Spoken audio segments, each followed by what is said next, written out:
Hello, hello. This is Gerald Celente. It's Wednesday, December 15th, 2021, and we are honored, privileged, and very fortunate to have with us again today Judge Andrew Napolitano, the number one authority, judicial authority in America that has the knowledge, the wisdom, and has also done it in words and deeds of the Constitution, what it's about, our rights, our freedom, how they're being lost, and how we have to get it back, because if we don't, it won't be a very Merry Christmas. And thank you, Judge Napolitano, for being here and speaking about Christmas.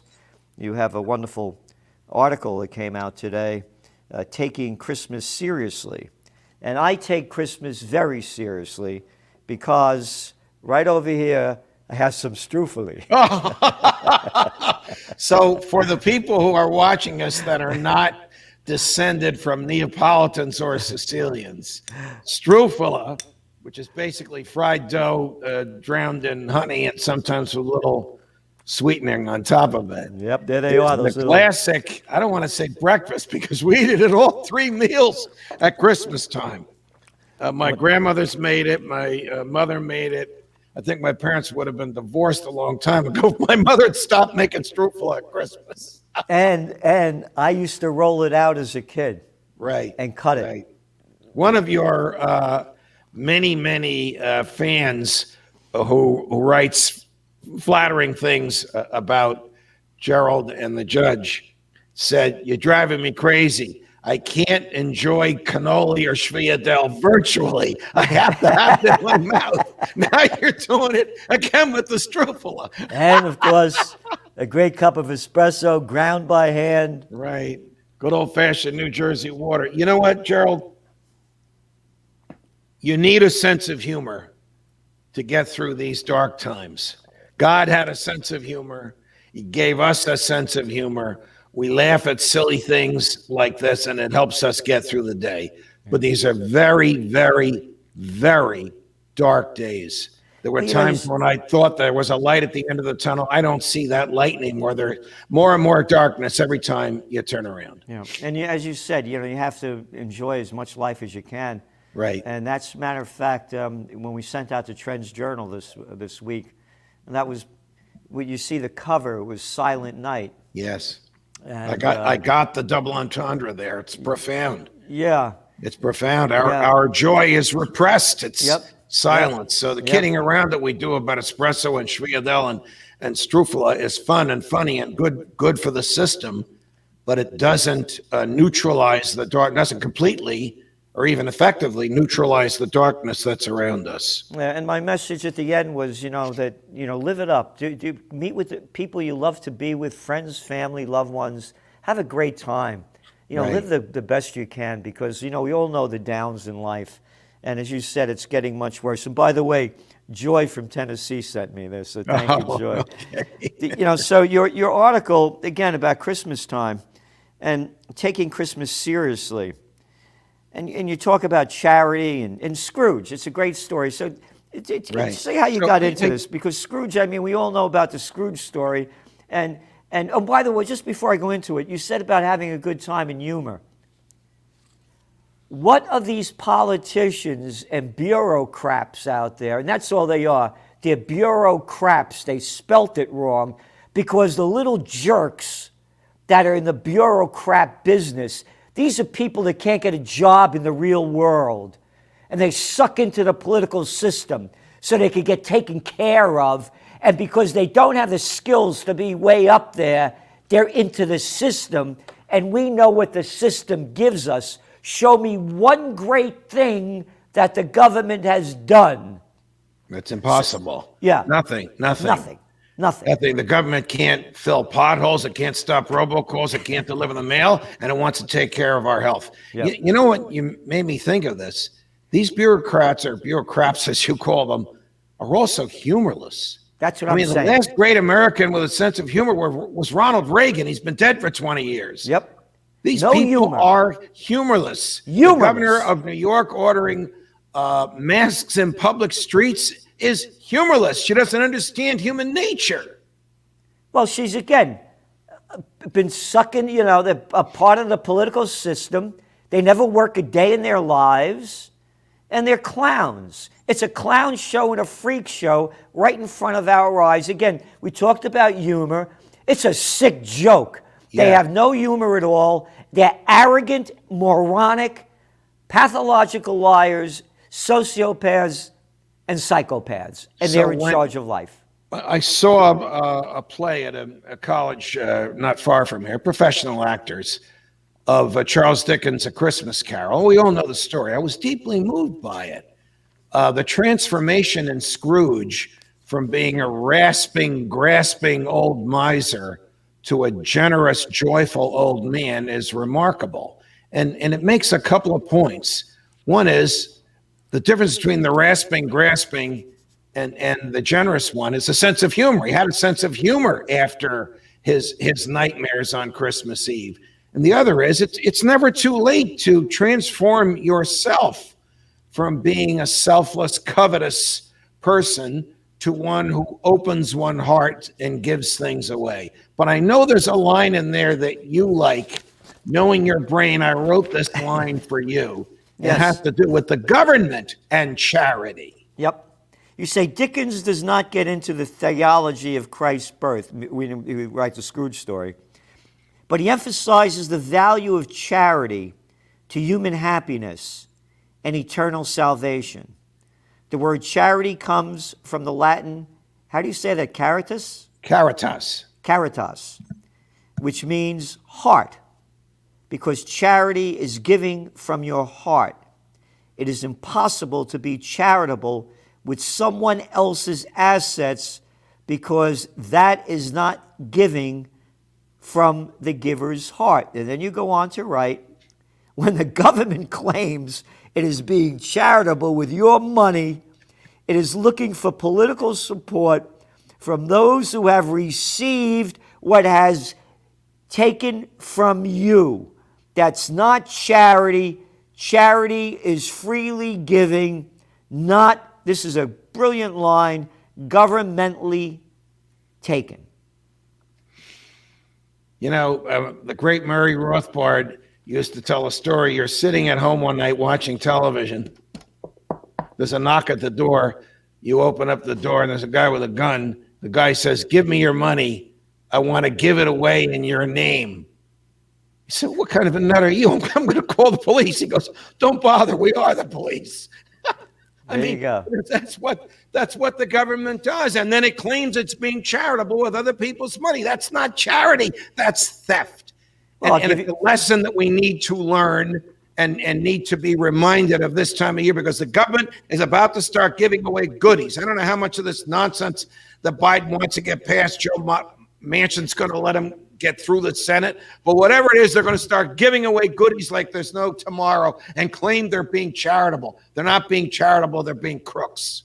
Again, look at the whole vaccine thing. They say that it's for free.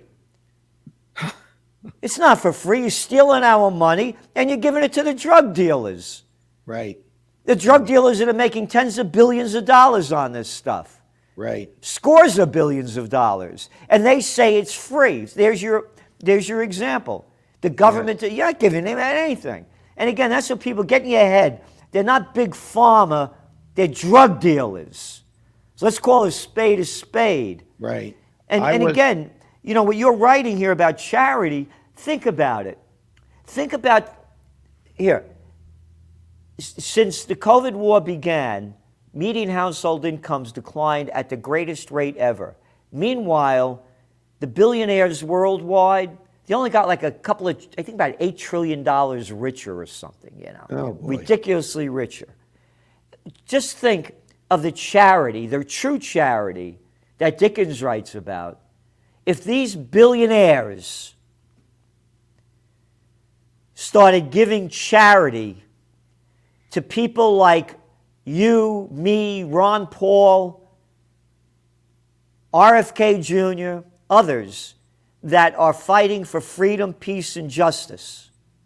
Think if they gave us $1 billion to spread the word of freedom, because one of the other issues about freedom and the freaks that are in control Look what just happened with that Huckleberry over there. Another body up there, that's the governor of New York, about the mandate that if you work in the healthcare system, you must get the drug dealers shot. I was crushed at that when she issued that everybody who works in healthcare, we're not talking about Medicare or Medicaid. We're talking about everybody in healthcare, your private physician, your physician's private personal employees, as well as those who work for the government in the state of New York must be vaccinated. So about 24 healthcare professionals challenged this on the basis that their religion either prohibits them from taking vaccines, some of which originated in the tissue of aborted fetuses. Others have a belief that all vaccines are immoral, and that's a bona fide religious belief. They challenged this before a federal judge in Western New York, and they won. And then the state appealed that to the Second Circuit Court of Appeals at Manhattan, three-judge panel, and the state won 3-0. And then that was appealed to the Supreme Court. A Supreme Court known for upholding religious liberty. And Monday night, after the close of business, they issued a one-line order denying the appeal. Justice Gorsuch issued a 40-page dissent, the likes of which I've never seen. Wow. Which basically rips from pillar to post the majority. The majority was the three liberals, plus the Chief Justice, plus Justices Gorsuch and Barrett, two Roman Catholics who were usually on the side of religious liberty. They must have been asleep. Justice Gorsuch's dissent, joined by Justice Clarence Thomas and Justice Sam Alito, said, "Our Constitution is intended to prevail over the passions of the moment, and the inalienable rights recorded in its text are not matters to be submitted to votes, and they depend on the outcome of no elections." Hallelujah. There it is. Our rights are inalienable, natural. They belong to us as human beings. They don't come from the government, and the government can't take them away. Yet, by a majority of 6-3, the court allowed the governor of New York to take those religious liberties away from everybody who works in healthcare in the state. That's hundreds of thousands of human beings whose religious freedom she couldn't care less about, even though she took an oath to uphold the First Amendment. The first liberty in the First Amendment is the free exercise of religion.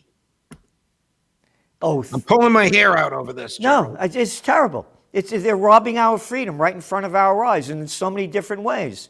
Look what just happened in New York City with the clowns over there. You don't have to be a citizen of America. You don't have to be a citizen of this country, but you could vote in the elections because I'm some little piece of garbage political crap. I want your votes.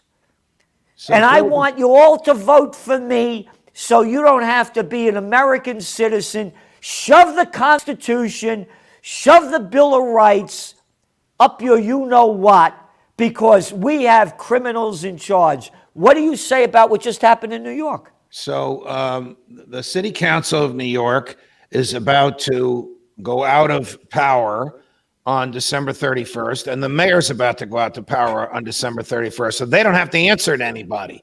So they just enacted this thing in their lame duck time period.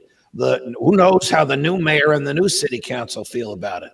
But what they did was say that anybody who is here with a green card, citizen or not, can vote in municipal elections. Here's what I say about it. The Constitution of the state of New York forbids it. You don't even have to get to the federal level. The Constitution of the state of New York requires that you be a citizen before you can vote in any elections in New York. So in my opinion, Gerald, as soon as this is challenged, it will be enjoined and eventually it will be repealed. What? The other thing I want to point out to you, Governor Hochul of New York is on a tear. Never mind the healthcare workers being vaccinated. She ordered that all, you ready for this? All persons in the state who are not vaccinated, whenever they're in public areas, must wear masks. And then she ordered the county executives, there are 71 counties, she ordered the county executives to enforce it. 12 of those county executives said, forget about it. We're getting people vaccinated. We're doing other things. We're not going to enforce your unconstitutional edict. It isn't even a statute written by the legislature. One of them said, can you imagine my health officials and my police walking down the street looking to see, are you wearing a mask or you're not wearing a mask? We're going to stop you, give you a mask, and if you don't put it on, we're going to fine you. Don't the police have better things to do than that? We're talking about human beings in public spaces, out in the open. How can she control your face? Again, we write a magazine, as you well know, right. And it's a 100. great This magazine. week was 147 pages. We only put facts in there. According to the scientific fact, your odds of getting the virus outside are less than 1% without a mask on. So why are you wearing this mask? Number two, always the masks here. These masks that imbeciles wear. Read the box. Here it is, these. Ready? Here's the box. What does it say on that box? These masks do not eliminate exposure to the risk of any disease or infection. But you better wear one. You better wear one because I'm the governor. Heil Hitler. Yeah. Oh, Hitler he would be so happy right now. Look what's going on over there in Austria. Right. No vax, no freedom. Right. Germany, that little clown boy that just got elected, like all the politicians, lied his way into office, said there wouldn't be any vax mandates. Well, I changed my mind now that I got elected, and now you're going to have to get the vax and no freedom. And going back to what you said about the healthcare workers, again, only the facts. A third of the healthcare workers, little polls, show they don't want to get vaxxed. And you know why? Because they're healthcare workers. And they see what the vaccines do to people. Exactly. They're not Trump supporters, little Donnie Lemon, you little morons out there. Oh, they're Trump supporters. Oh, they're Trump supporters. Grow the hell up. Yeah. Oh, we were at Ron Paul's War on Us event. Were there any Trump supporters there? It was not a Trump event at all. You know, you mentioned Austria, which is predominantly a Catholic country. So the Archbishop of Vienna has organized public gatherings to say the rosary, to pray that the government will change its mind. Now the government has a serious challenge on its hands. Is it going to disrupt these public gatherings to say prayers? I don't know where this is going to end, Gerald. You can't make this up. Like we said at the beginning of the show, we have a sense of humor, but the world is dark. There is darkness all around us. Even a year ago, I would have said there's light at the end of the tunnel. I don't see that light anymore. I see just more darkness. Well, they're selling this Omicron fear. Again, one person allegedly died of only 8 billion. Right. And the clown boy over there, that Boris Johnson over there in the UK, yeah, you put an FU in that K with that clown. You look at that jerk. Oh, he was caught. The reason he's doing this is because he was caught having a Christmas party when he locked down every place else. Right. And now he's getting the people's attention off it. So the Christmas party was in his own residence. Yeah. And he claimed he did not know that no one was wearing masks in his own house. Yeah. These are you look at that guy. You know, I wish he had been honest and said, you know what, it's my own house. They don't have to wear masks in my house. I wish he had been honest. Yeah, no, but he's not because he's a politician. And Correct. Politicians aren't honest. Politics, right? Suck the blood out of you. There you go. And that's who they are. So, you know, what's going on now is unprecedented. And again, think of how all this started when the COVID war began. Shows you how wild this is and how we lost our freedom. Remember, they're going to flatten the curve? Yeah. Yeah. We're going to flatten the curve. They make these numbers up. Oh, we're going to keep this mandate going on till January 18th. Why not January 17th? I like to quote our mutual friend Lou Rockwell, who likes to quote the great St. Augustine, which is that inside of these politicians, there is something called libido dominandi, the lust to dominate. Yep. They really, whether they're Republicans or Democrats, whether they're progressives or liberals, only the libertarians don't have this. Only the Ron Pauls and Thomas Masseys and Rand Pauls don't have this. All the others want to tell us how to live in good times and in bad, and they'll make up the bad times just to give themselves more power. And when the good times come, the power that they took and exercised in the bad times, they keep it. Yep. You know, again, when you think about how all this started, what was the first thing people did? They ran out and bought toilet paper. Right. You can't make this crap up. Gerald, I'm looking forward to our dinner together. Me too. Because we're going to laugh and laugh and laugh at the craziness and silliness around us. And then we're going to go back to work. Yep. Judge, thank you so much for being on. Thank you so much for all you do. Everybody listening, please understand what you're getting from the judge and how much we care about freedom, peace, and justice. And do what you can, spread the word, support those you believe in. And most of all, only during Christmas time, you're supposed to talk about it. I wonder how Christmas sales will do. Wow. But, it's about the birth of a person that brought love, joy, freedom, and passion, and peace to life on earth. Thank you, Judge, for being on. Thank you, Gerald. It's the highlight of my week. Thank you. Ciao, ciao.